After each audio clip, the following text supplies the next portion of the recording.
nós vamos conversar com o jornalista, escritor, especialista na cobertura de pautas ligadas às relações internacionais e ao combate à corrupção, Jamil Chad. Bom dia, Jamil. Bom dia, meu caro, bom dia a todos. Obrigado pelo convite. A gente que agradece sua presença aqui. Jamil, e nós estamos tendo a Copa do Mundo de Futebol e, como todos sabem, né, qualquer evento esportivo dessa grandiosidade é impossível a gente dissociar tanto do contexto geopolítico quanto do contexto local de direitos humanos, contexto político e social em suma. E você publicou um artigo, Jamil, chamado Carta para a FIFA, falando justamente desse evento.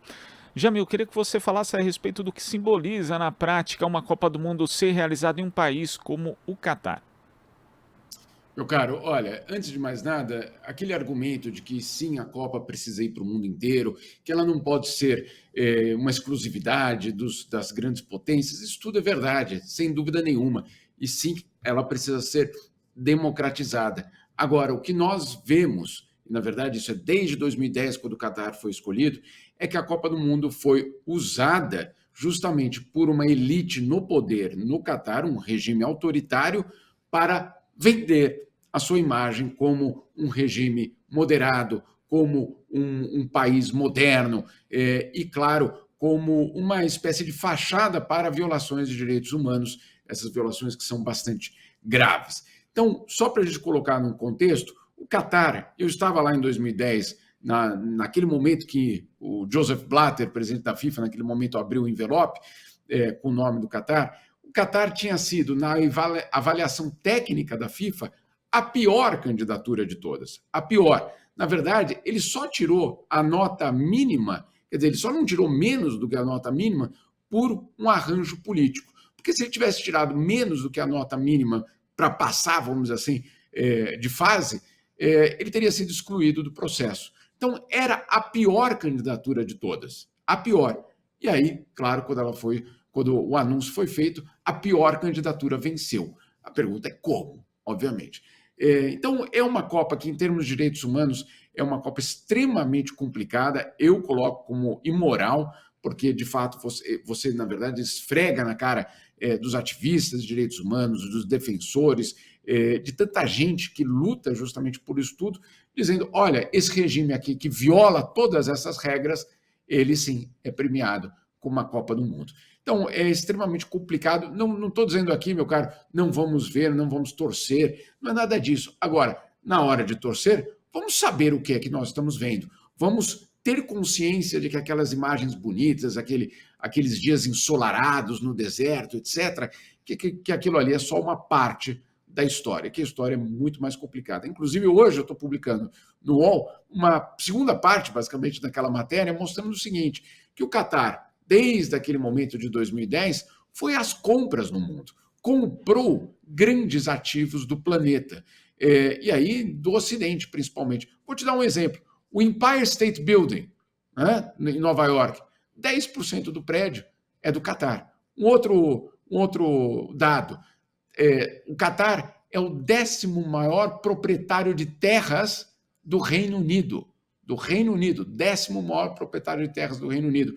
A Harrods, aquela loja de departamento no centro de Londres, super tradicional, do Catar. Outro detalhe, o aeroporto de Heathrow, em Londres, 20% do aeroporto é do Catar. Enfim, o que o Catar fez nesses últimos anos foi justamente ir às compras no mundo, criando, na verdade, no Ocidente, uma enorme cumplicidade em relação ao seu regime. Não é por acaso que, enquanto você vê ativistas de direitos humanos, movimento LGBT, pressionando por uma reação em termos de direitos humanos, os líderes políticos do Ocidente estão em absoluto silêncio no Catar.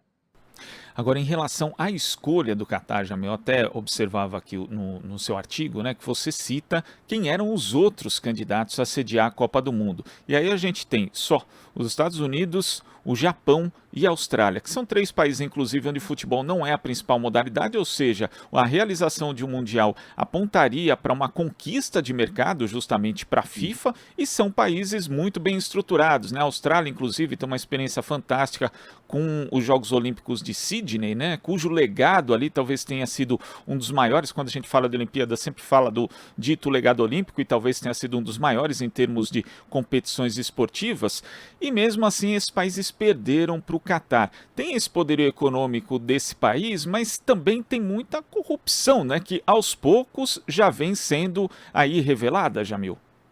Ah, certamente. E, de fato, é uma Copa, eu diria, a Copa mais polêmica da história da FIFA, justamente porque ela foi escolhida em uma situação extremamente complicada.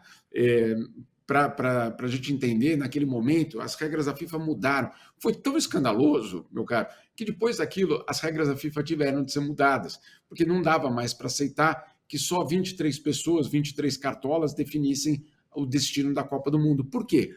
Porque, imagina, para você ter 50% mais um voto, no caso de 23 pessoas, bastam 13 votos, né? 12, na verdade. 12 votos, você já matou, você já tem a Copa do Mundo no seu país.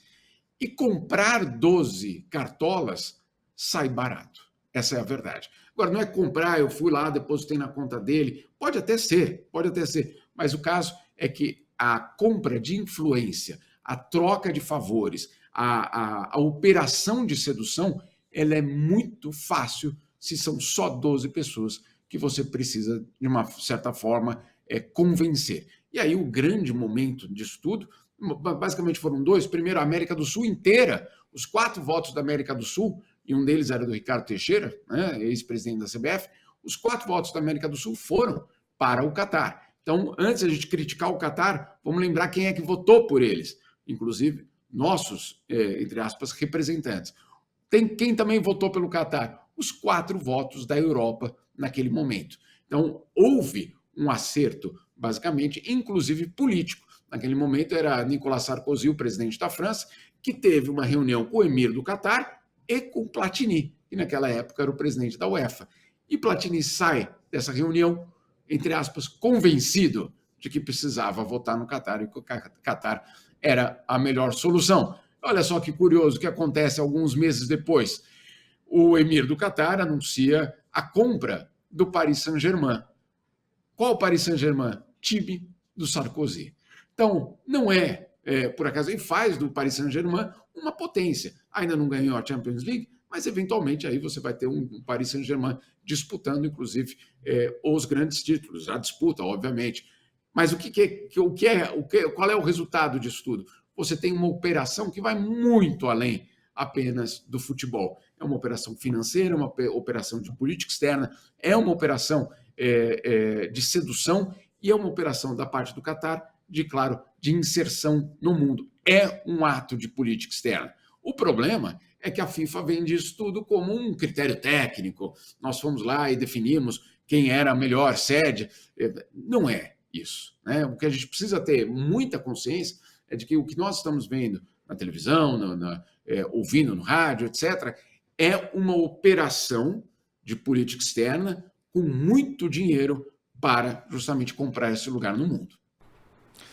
Agora, Jamil, a gente sabe aqui, né, o Catar ele é uma monarquia absolutista, né, a legislação do país acaba considerando crime relações homoafetivas, inclusive até com pena de prisão, mas tem outros aspectos ainda de violações aos direitos humanos, exploração do trabalho de imigrantes. Calcula-se, inclusive, que na construção dos estádios tenham morrido 6.500 trabalhadores, né? Tem até estimativas de que esse número seja ainda maior do que isso, alguns falando de 15 mil pessoas mortas, mas a falta de transparência, inclusive do governo do Catar, diz que não é nada disso, e há anos isso vem sendo denunciado também por organizações não governamentais, também tem um contexto de desrespeito às mulheres. Como que os organismos multilaterais têm tratado o Catar? E desde a escolha do país como sede do Mundial da FIFA, isso tem facilitado, de fato, as relações do Catar no âmbito da política externa? Olha, houve uma pressão muito grande por alguns anos em relação a esse sistema, eu diria, trabalhista. É difícil chamar de trabalhista, porque eu vou tentar explicar aqui como funciona. Inclusive, eu já fui fazer matéria lá, isso lá no começo, há mais de 10 anos. É, primeiro, o Catar não tem operários, não tem a população que é operária. Então, o que faz é importa, principalmente do Nepal, da Índia, Bangladesh e alguns países africanos, essa mão de obra para a construção. Essa construção, obviamente, nesses últimos 10 anos, essa construção foi destinada ao setor, claro, de transformação da cidade para receber a Copa do Mundo. Esses trabalhadores, até pouco tempo, ou durante todo o processo de construção dos estádios, eles funcionavam da seguinte forma: eles desembarcavam no Catar, entregavam o seu passaporte para um empregador e ficavam trabalhando naquela obra e não podiam mudar de emprego sem o consentimento do empregador, né? E o passaporte não era devolvido para o operário até que o empregador desejasse. Eu não sei qual é o outro nome disso.